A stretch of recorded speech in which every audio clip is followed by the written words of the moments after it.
اللہ علیہ وسلم کی قبر کے چاروں طرف ایک دیوار حجرے کی دیوار، پھر اس کے بعد ایک اور دیوار جس کو عمر بن عبدالعزیز رحمۃ اللہ علیہ نے اپنے زمانے میں بنایا تھا، وہ خماسی ہے، تو وہ ایک دیوار ہے۔ پھر اس کے بعد تھوڑی جگہ خالی ہے، پھر اس کے بعد وہ جالی ہے، لوہے والی جالی جو دیکھ رہے ہیں۔ پھر اس کے بعد لوگ سلام کرتے ہیں اپنے فاصلے سے، یعنی ہم یہاں سے سلام کرتے ہیں، نبی صلی اللہ علیہ وسلم قبر تک تقریباً 7 یا 8 میٹر کا فاصلہ ہے، اور تقریباً وہ جالی لے کر کے 3 دیواروں کا فاصلہ ہے، قبر سے تو کافی دور ہیں لوگ۔ اب تو یعنی موجودہ صورتحال یہ مافوق الاسباب ہے، ماتحت الاسباب کی نہیں۔ اور ہمارے پاکستان میں ایک کتاب ہے آپ کی مسائل اور ان کا حل، 10ویں جلد ہے، اس میں انہوں نے لکھا کہ مسجد نبوی کی حدود میں جتنا پست سلام پڑھا جائے آپ سنتے ہیں۔ اچھا، پھر مسجد نبوی یمن تک چلی جائے۔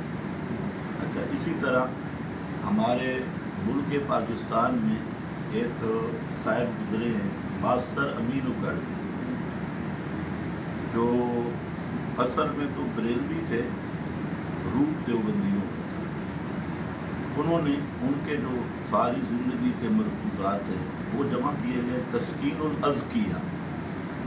اچھا، اس میں بھی انہوں نے اپنا عقیدہ یہ لکھا کہ مسجد نبوی کی حدود میں جتنا پاک سلام پڑھا جائے آپ سنتے ہیں، آپ کی قبر سے درخواست کرنا استشفاء، یا رسول اللہ انظر حالنا اسمع قالنا اشفع لنا، یہ محمود عمل ہے۔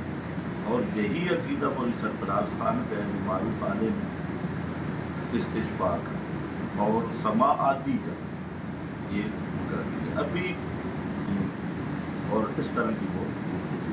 میں عرض یہ کرنا چاہتا ہوں کہ جو موجودہ صورتحال ہے یہ مافوق الاسباب ہے، سما کے اسباب نہیں ہے۔ زندہ آدمی موجود ہو حیات دنیاویہ والا ہے تو یہاں سننے کا کوئی سبب نہیں ہے، اور مافوق الاسباب سننا یہ تو الوہیت کے خواص میں سے۔ یہ ایک جو بات اور میں بھی کہتا ہوں، ایک دعا میں نے دیکھا ہے در صغیر کے علماء بھی اپنی کتابوں میں لکھتے ہیں زیارت قبر نبی صلی اللہ علیہ وسلم کے موقع پر اس دعا کو پڑھنے کے لیے، اور وہ خود اس پر عمل بھی کرتے ہیں۔ وہ دعا ہے یا رسول اللہ اسألک الشفاعۃ، یہ دعا پڑھنے میں لکھتے ہیں اور پڑھتے بھی ہیں بہت سارے۔ میں نے یہاں کے امام و خطیب شیخ رفیع صاحب سے پوچھتا کہ اگر کوئی یہ دعا پڑھے قبر کے پاس تو کیا حکم ہے؟ امام صاحب نے فرمایا شرک، ماشاء شرک ہے، شرک صاف کا شرک، یعنی استغفار کا عقیدہ خالص شرک ہے۔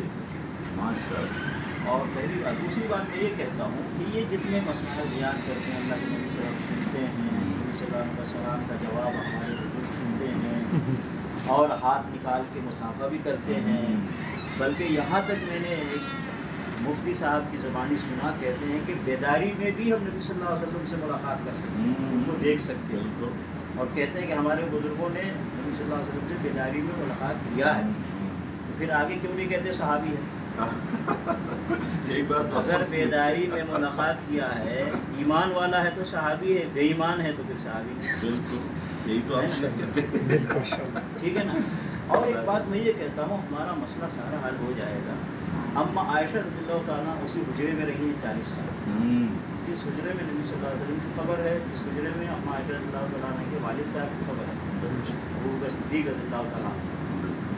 کیا کبھی اما عائشہ رضی اللہ تعالیٰ نے فرمایا کہ میں نے اپنے شوہر میرے نبی محمد رسول اللہ صلی اللہ علیہ وسلم کو سلام کیا تو انہوں نے سنا اور جواب بھی دیا، کیا ہاتھ نکالا تو مصافحہ بھی ہوا، بلکہ یہاں تک کتابوں میں لکھا ہے کہ کسی کو بھوک لگی تو اللہ کے نبی صلی اللہ علیہ وسلم قبر کے پاس آ کر کہا اللہ کے نبی مجھے بھوک لگی، اور اللہ کے نبی صلی اللہ علیہ وسلم نے روٹی بھی کھلائی اور درہم بھی دی۔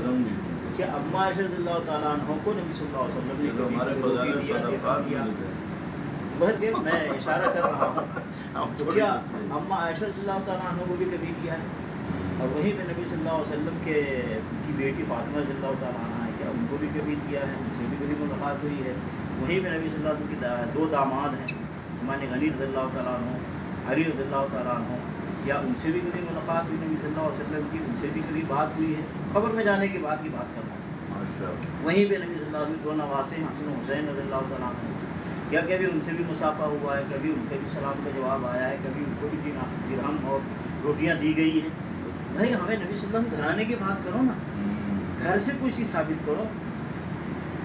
اور وہ نبی جو نبی صلی اللہ علیہ وسلم فرماتے ہیں انا خیرکم خیرکم لأہلی، خیرکم خیرکم لأہلی وانا خیرکم لأہلی، تم میں کا بہتر وہ ہے جو اپنے گھر والوں کے لیے بہتر ہے، اور میں اپنے گھر والوں کے لیے سب سے بہتر ہوں۔ تو اللہ کے نبی صلی اللہ علیہ وسلم گھر والوں کے سلام کا بھی جواب نہیں دے رہے ہیں، گھر والوں سے باتیں بھی نہیں کر رہے ہیں، گھر والوں سے مصافحہ بھی نہیں کر رہے ہیں، گھر والوں کو درہم بھی نہیں دے رہے ہیں، گھر والوں کو روٹیاں بھی نہیں دے رہے ہیں، اور آپ لوگوں کی ساری خدمت کر رہے ہیں نبی صلی اللہ علیہ وسلم۔ کیا ہے یہ سب ایمان کے خلاف باتیں ہیں۔ اچھا پھر کہتے ہیں حنفی ہیں، بھائی امام ابو حنیفہ رحمۃ اللہ علیہ سے ثابت کرو یہ ساری چیزیں، امام شافعی رحمۃ اللہ علیہ سے ثابت کرو نا، یہ ان سے نہیں ثابت کریں گے۔ بس یہ آج کل کے جن کے ایمان کے کوئی عطا پتہ نہیں کہ ایمان کیسا ہے، ان کے عمل کا کوئی عطا پتہ نہیں کہ عمل کیسا ہے، ان سے ثابت کرتے ہیں۔ بھائی بات وہاں چلو پیچھے، ہمیشہ ایک بات کہتا ہوں، صحیح دین حاصل کرنا ہے پیچھے جاؤ، یہاں تک کہ اللہ کے نبی صلی اللہ علیہ وسلم کو صحابہ کرام کی زندگی میں پہنچا۔ دنیا میں آگے بڑھنا ہے تو آگے دیکھو، ترقی کرو، دین میں آگے بڑھ ترقی کرنا ہے تو پیچھے دیکھو۔ والا کو لحاظ دین واضح ہے، دین قرآن شریف کے اندر اور احادیث صحیحہ کے اندر اور صحابہ کرام کی زندگی میں باعمل قرآن اور حدیث پر عمل کرنے والے اور تابعین طبع تابعین، ان لوگوں سے کوئی چیز سنت ملنا چاہیے، اور صحیح سند سے، یہ نہیں قصہ آیا ہے، واقعہ آیا ہے، کہانی بنا کر کے، جیسے مسافہ کرنے کی کہانی بناتے ہیں، ہے نا، وہ کہانی ہے۔ تو اس طرح کے عقیدے کو خراب کرنے کی ضرورت نہیں۔ ابھی تو حد سے بڑھ گئے ہمارے ملک میں، خصوصاً جو یہ دیوبندی کہلوانے والا طبقہ ہے، اور وہ حقیقتاً شرکیہ بدعیہ عقائد اس طرح راسخ ہیں کہ ان کا یہ نظریہ ہے وہاں سلام لائیں گے، استشفاء کی درخواستیں ہوں گی، بلکہ آپ تو روزہ اقدس پہ ہوتے نہیں تو ایسا کہہ کے وہ ثابت کر رہے ہیں کہ وہ شرک کے راستے پر، شرک کے راستے پہ صاف دیکھیے وہ شیخ سعدی رحمۃ اللہ علیہ کے شعر ہم نے پڑھا تھا بہت پہلے فارسی میں، دامرد سخن نہ گفتہ باشد عیب و ہنرش نہ گفتہ باشد، جب تک بندہ بات نہیں کرتا ہے اس کا عیب اور ہنر چھپا رہتا ہے۔ تو یہ جو بات کرتے ہیں نا تو پتہ چلتا ہے کہ ہاں یہ شرک کے راستے پر ہے، کیونکہ باتیں شرکیہ کر رہے ہیں، بدعت کے راستے پر ہے، بدعتی باتیں کر رہے ہیں۔ تو اس لیے ہمارا دین واضح ہے، کلیئر ہے، توحید اور سنت اور شرک اور بدعت واضح ہے، اور اس کو سمجھنا ہے قرآن و حدیث کی روشنی میں، اور صحابہ کرام کی جماعت سب سے پہلے، پھر تابعین کی جماعت ہے، طبع تابعین کی جماعت ہے، اسی کے اندر محدثین کرام ہیں، اسی کے اندر ائمہ کرام ہیں، فقہاء کرام ہیں، سب ہیں۔ انہوں نے جیسا دین سمجھا عمل کیا، ہمیں بھی ویسے ہی سمجھنا ہے۔ ماشاءاللہ۔ اللہ توفیق عطا فرمائے۔ میں شکریہ ادا کروں گا اپنے محبوب مکرم اور واجب الاحترام شیخ حضرت شیخ مظفر مدنی صاحب دامت العلوم، ان سے ہماری توحید و سنت کی نسبت سے ایک محبت ہے، ایک تعلق ہے۔ انہوں نے ملاقات کا شرف بخشا، بلکہ دعوت ہم نے ان کا جب ابتداء پتہ کیا تو حضرت یہاں تشریف فرما لی تھے، پھر انہوں نے خود یاد فرمایا، اور یہ چند کلمات انہوں نے امت کی اصلاح کے لیے ارشاد فرمائے، اور میں اسی پر اکتفا کرتا ہوں، حضرت کا شکریہ ادا کرتا ہوں۔ اللہ تعالیٰ حضرت کو ہمیں دین توحید پہ استقامت نصیب فرمائے، اور حضرت مسجد نبوی میں اہل توحید کی صحیح معنوں میں ترجمانی کرتے ہیں، اور علماء حرمین، اللہ ان سب کو جزائے خیر دے۔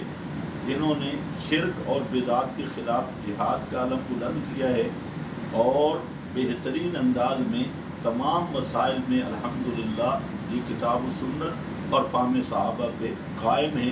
اللہ تعالی ہمیں ان کے ساتھ مل کر توحید و سنت کی اشاعت کی توفیق دے۔ وآخر دعوانا الحمدللہ۔